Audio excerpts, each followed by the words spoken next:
आज के इस कार्यक्रम के मुख्य अतिथि and principal secretary of department of tourism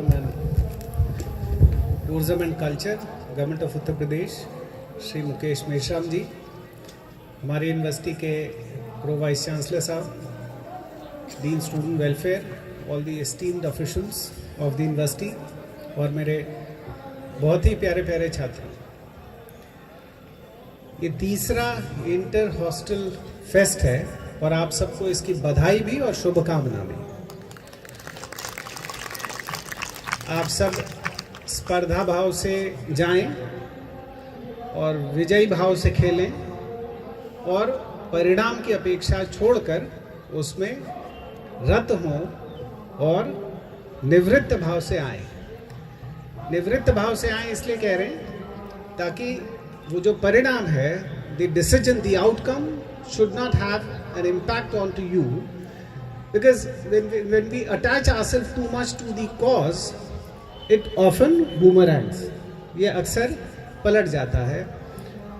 हमारे मुख्य अतिथि महोदय ने कुछ बहुत अच्छी बातें कही और मैं उसको दोबारा इसलिए दोहराऊंगा उन बातों को क्योंकि एक मीडिया मल्टीप्लायर इफेक्ट होता है कम्युनिकेशन का। तो अगर कोई बात एक से ज़्यादा माध्यम से एक से ज़्यादा बार कही जाती है तो उसका असर गुणात्मक हो जाता है। He very aptly talked about pleasure of giving, pot, joy of giving, sorry, and pleasure of taking, joy of giving। एक छोटी कहानी मुझे याद आती है। एक गांव में एक ब्राह्मण था और जैसे पहले ज़माने की कहानियों में आप लोग सुनते थे, वो मांगने के लिए सुबह निकलते थे तो अपना झोला वोला ले लिया और उसमें कुछ डाल दिया। तो आम तौर पे आप देखेंगे आप उसी को देते हैं जिसके पास कुछ होता है। तो उसमें थोड़ा चावल उसने डाल दिया, उसकी श्रीमती जी ने थोड़ा चावल डाल दिया, अपेक्षा के साथ निकला। तो सामने जैसे ही निकला अपने गांव से तो उस नगर का राजा आ रहा था। तो बहुत खुश हुए कि आज का दिन तो लग रहा है बढ़िया बीतेगा और राजा साहब मिल गए तो पूरी पोटली भर देंगे, हो सकता कुछ ज़्यादा भी दे दें। जब वो गए तो राजा साहब उनको देखकर उतरे, ब्राह्मण महाराज को, और उतरे और उन्होंने कहा कि महाराज बहुत अच्छा हुआ आज मिल गए आप। इससे पहले कि ब्राह्मण उनसे मांगे उन्होंने कहा कि मैं ये चाह रहा था, आज मैं सोच के निकला था कि जो भी पहला व्यक्ति मुझे मिलेगा उससे मैं दान मांगूंगा। अब पंडित जी की कहानी उलट गई, कहाँ की सोचे थे ज़्यादा मिलेगा और कहाँ की उनको देना पड़ रहा है। तो कृपण ब्राह्मण थे, अपनी झोली में जो चावल के दाने उनकी पत्नी ने रखे थे उसमें से एक दाना निकाल के उन्होंने राजा जी को दे दिया। फिर आगे बढ़े और मन में कसक थी कि कहाँ की ज़्यादा मिलने की अपेक्षा थी और जो था वो उसमें से भी एक दाना चला गया। उस दिन उनको आम दिनों की तुलना में ज़्यादा दान मिला, लेकिन फिर भी एक कसक थी। घर वापस आए दुखी मन से। पत्नी ने पूछा कि क्या हुआ, आज दान कैसा मिला?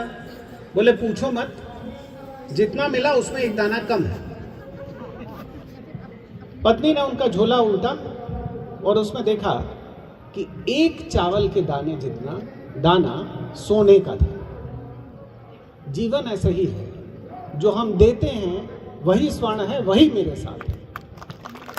इसलिए हमारे मुख्य अतिथि महोदय ने जो जॉय ऑफ गिविंग की बात की, तो अगर आपको लगता है बहुत सारे खेलों में हमने एक शाहरुख खान का डायलॉग हमारे चीफ गेस्ट साहब ने कहा, एक और मैं भी ऐड करता हूँ, भाई जीत के हारने वाले को बाजीगर कहते हैं। तो आप दूसरे को जिताइए और फिर उसका आनंद देखिए।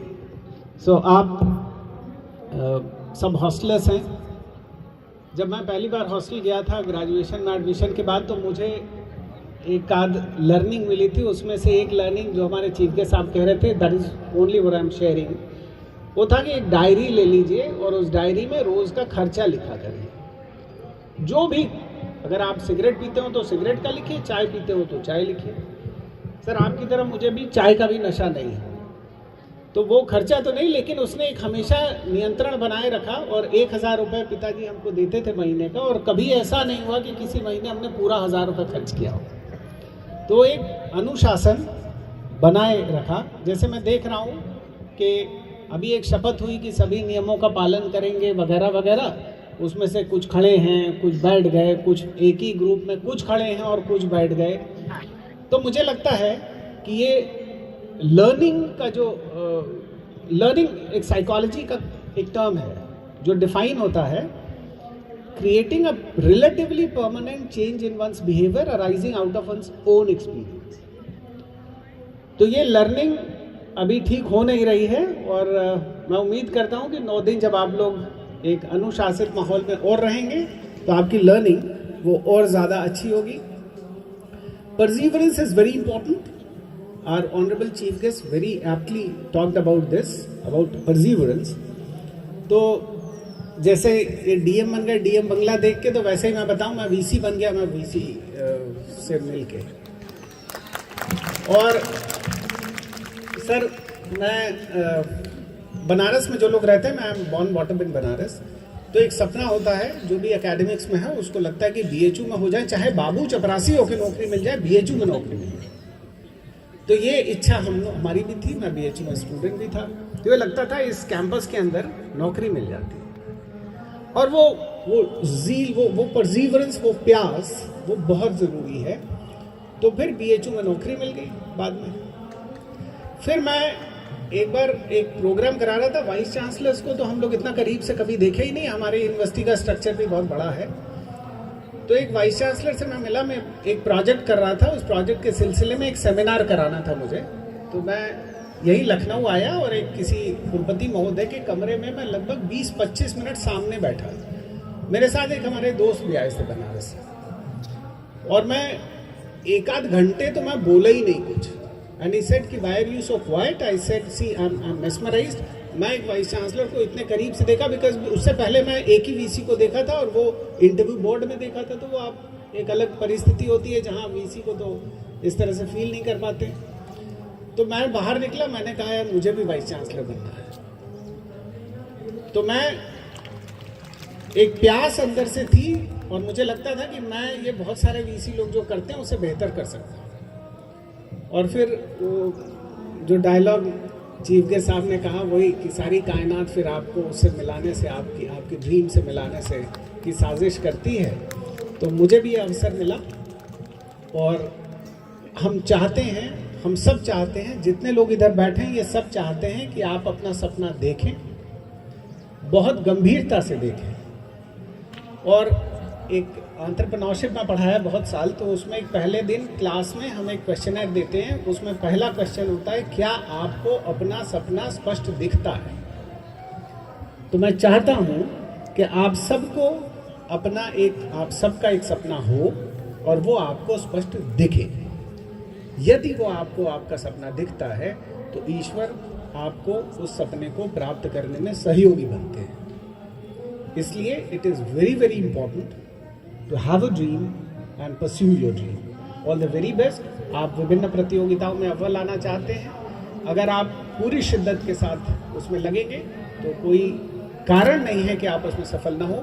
लेकिन उस स्पर्धा भाव को, उस स्पोर्ट्समैन स्पिरिट को हमेशा जिंदा रखे जाने की ज़रूरत है, खेलने की ज़रूरत है, भागीदार होने की ज़रूरत है, ताकि आपका, आपके परिवार का, आपके विश्वविद्यालय का नाम उत्तरोत्तर बढ़ता रहे। आप सबको बहुत बहुत शुभकामनाएं।